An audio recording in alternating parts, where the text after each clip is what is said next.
My 78-year-old boat had about a 35-year-old bathroom in it. And it's a mess, so it's coming out.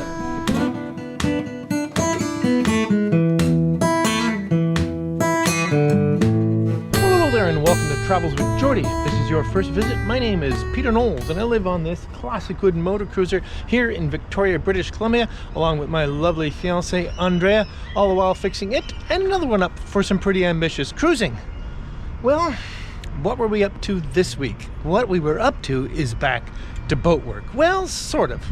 Let me explain. And it's my morning commute over to Jordy to get started on converting the aft cabin into a shop. I'm going to do things a little bit differently this year, which I think is a good idea. I'll explain. Alright, so today is turning the aft cabin, which currently looks like this, into a shop. The idea being there's a door between the aft cabin and the wheelhouse, so dust created in the aft cabin doesn't go through the entire boat, and it's a lot bigger back here than in the wheelhouse, so I think this is going to make actually a better shop for this winter. Plus there's a lot of work to be done back here. For instance, I'm completely gutting the existing head, even though in some ways it makes a lot of sense the way it is, but we'll get into that sometime in the future. In the meantime, I got to get all this up there somewhere.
Oops.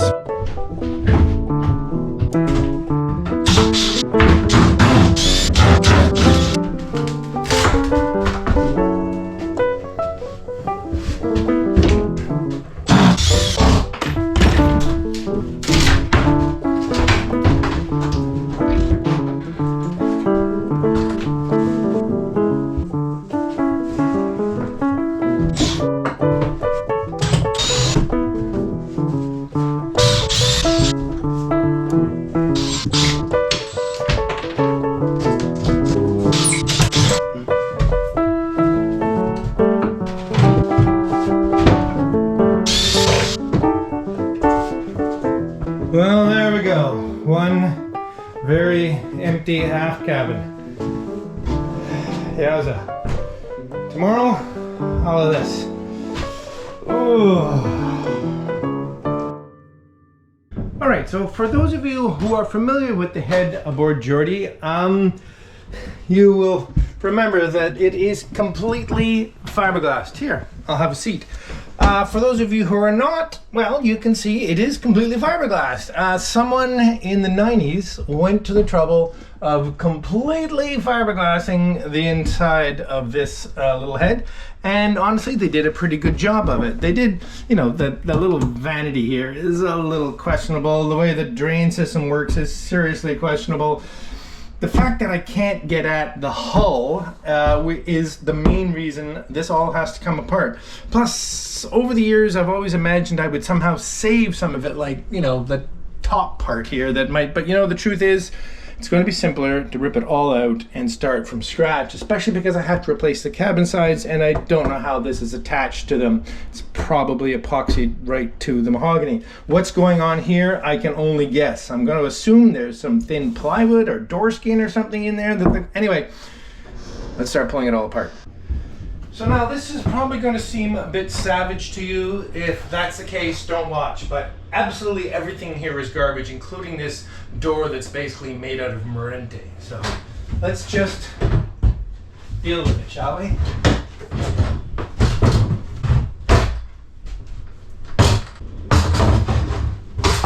And I have to slice all this up into garbage bin sized pieces. Stuff is cardboard.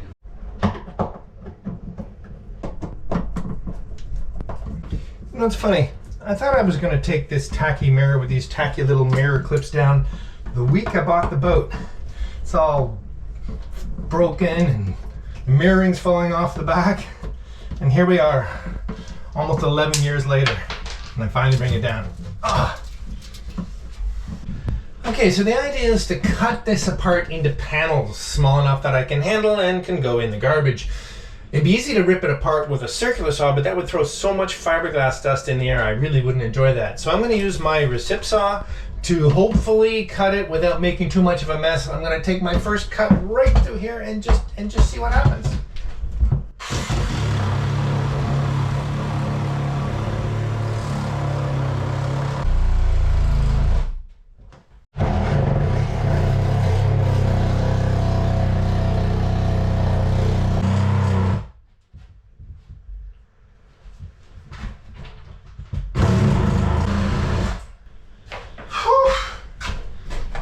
Well, the upside is, at least cutting at this pace, there is very little sawdust.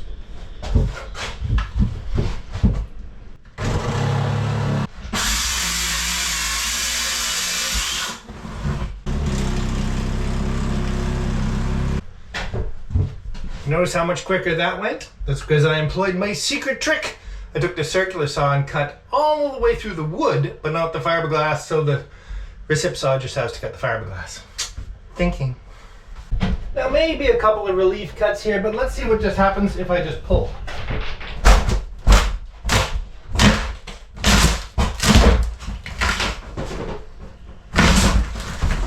Well, let's have a look here. Well, kind of an open plan bathroom here. It certainly didn't hurt that this plywood was pretty rotten. All right, let's see what else we can just pull out of here. I think a relief cut here is going to be necessary.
Gloves, Peter, maybe?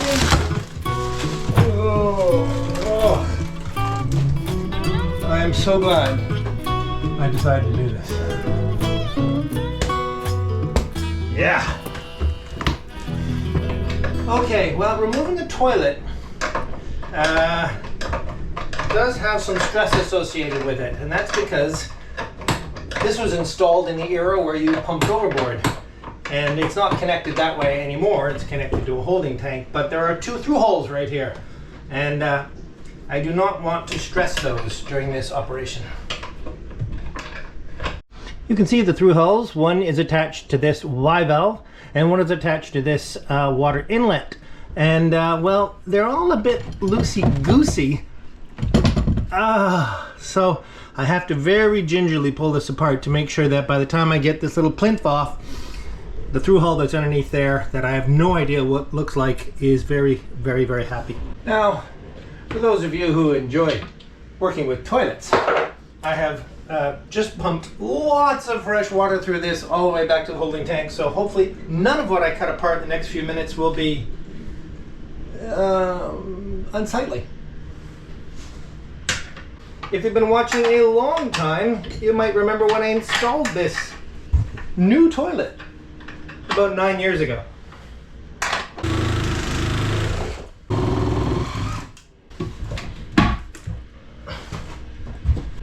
I don't trust anything. Yeah, this is very sketchy. Very sketchy.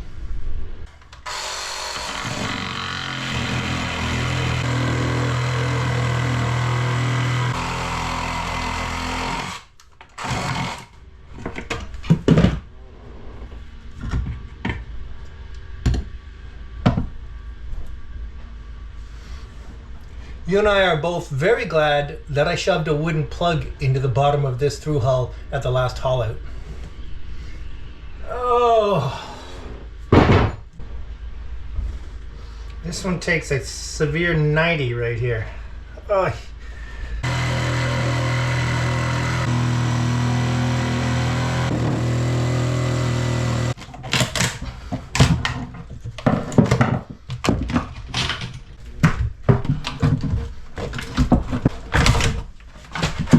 Let's just close that again. Oh, look, there's another one under here. Oh, look, there's another one here. Oh, that's so gross. So gross. So gross. Well, let's shut that off and shut this off. Although there's not much reason to, seeing as this is all packed in with stuff. So I need to be very, very careful around this and this, and not put any undue stress on either of them. Try to do this with as little stress. There we go. Transmitting down. Neither of these are proper seacocks. They're just through hulls with pipe fittings and then a valve. There we go. Okie doke. Oh God. This is welded because it's a fitting that was more acute than 90 degrees, so they custom. Oh God, it's just so gross. It's so gross.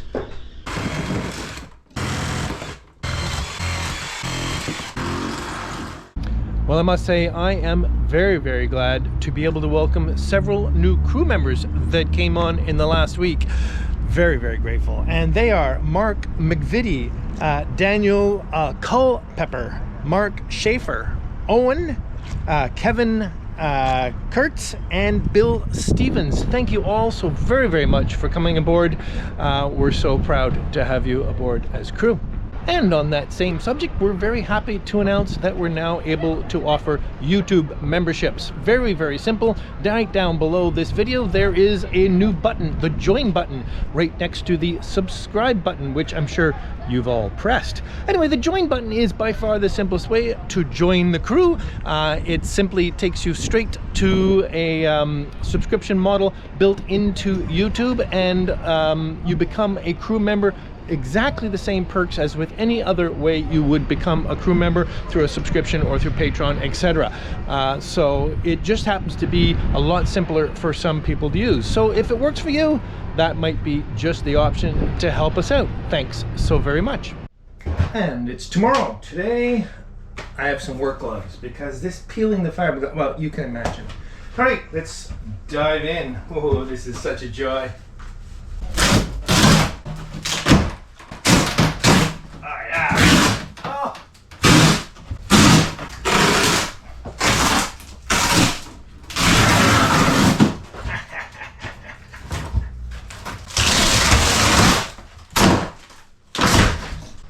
All right, time to tackle this.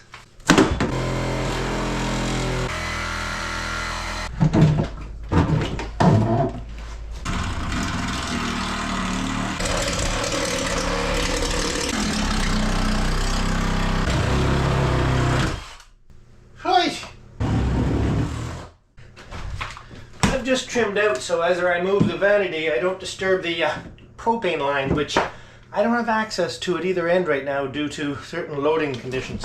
Anyway, let's see what transpires next here. I don't think I could have asked for a better result.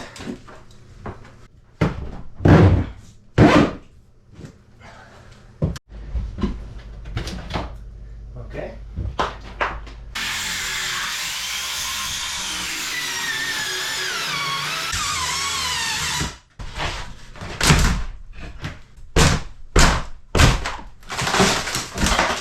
I don't mind saying I'm hesitant to use extreme force in and around the hull here in case something is well bolted to something that could come up, which I would really rather not have happen.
You know, I don't know whether to be really satisfied or really disgusted.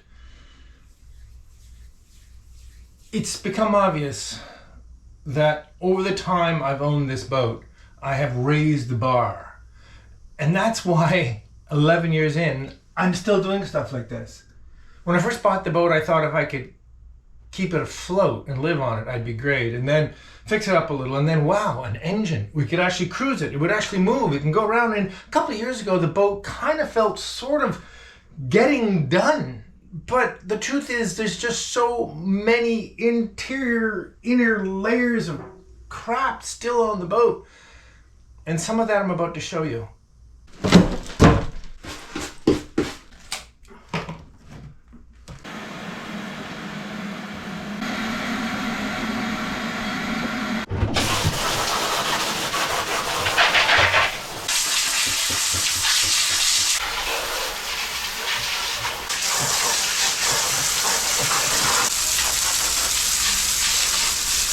Okay, then let's have a look at what we have here. Obviously, these through hulls, as I said, very, very sketchy. At least they're on blocks, which gives them a lot more security. I'm just going to have to build a box around this until next summer when I can abandon those and repair the planks. And but in the meantime, I must not kick these or step. Oh my God, it's just brutal. Anyway, they're actually a pretty simple fix. The more complicated fix is, well, this stuff. You can see these frames are absolutely toast through here. And this is the only place in the boat where they are. If you look aft there, you can see they're just fine at that location. Well, this, of course, is because of years and years, well, decades actually, of fresh water from the shower leaking into here somehow. So obviously these frames are completely toast and will need to be replaced. Now, maybe this isn't the best place to show it, but further aft here I can show you that the way this particular boat was made and other hard chine monks of this era, you can see there's a very, very tight bend to the frame here. And it falls behind this stringer, sort of a chine stringer. Some people call it an inner chine log. And that timber there is the outer chine log, or at least the inner outer, because there's yet another piece. Anyway, I have some 3D that I did years ago to explain this, and maybe this is a good time to have another look at it. Okay, then this should be a lot clearer. First, let's remove all the stuff and start from scratch. What we're looking at here is just the planking, the basic hull, as well as I left the chine log in just for simplicity. So let's put back the parts that we've already talked about, the little wedges that allow the frames to make a smooth angle with the hull, the frames themselves, the floors, the inner stringer, and we're pretty much back to where the boat is now. Now, if we're going to add some more frames, some sisters, I'm going to put them halfway between the existing ones, starting with the little wedges again, and here we go! Yes, plastic frames. Only in the section where the new frames aren't going to touch. I need something to put screws in from the planks, and plastic's perfect here because it's flexible. I can slide it up behind that stringer. So, carrying on, we'll put in the new, much more gradually steam bent frames, which will come down on the outside of those stringers and fare into the plastic ones, some bolts to hold it all together through to the chine log, and new floors, making it a really stout setup. And well, there you go. You can see there's a bit of work to be done here. And yes, I will sister new frames in between each existing frame. The reason I prefer to put them dead center instead of up against an existing frame is so that there aren't fasteners so close together in the planking. That way, the new fasteners that go in here go in with lots of fresh wood around them.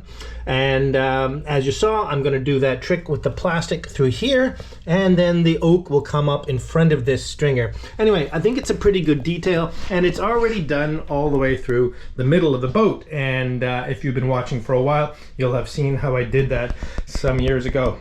But back here, definitely, these frames are complete toast, but it hardly matters because, again, there'll be brand new frames going in here next summer as well.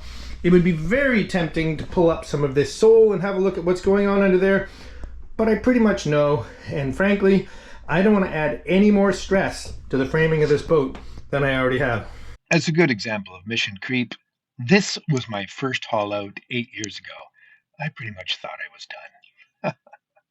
If you enjoy this show, please consider subscribing in the top right corner of your screen, or even better, supporting the show through the link in the bottom right corner of your screen. And if you'd like to watch the full episode I did on boat structure, that link is in the top left.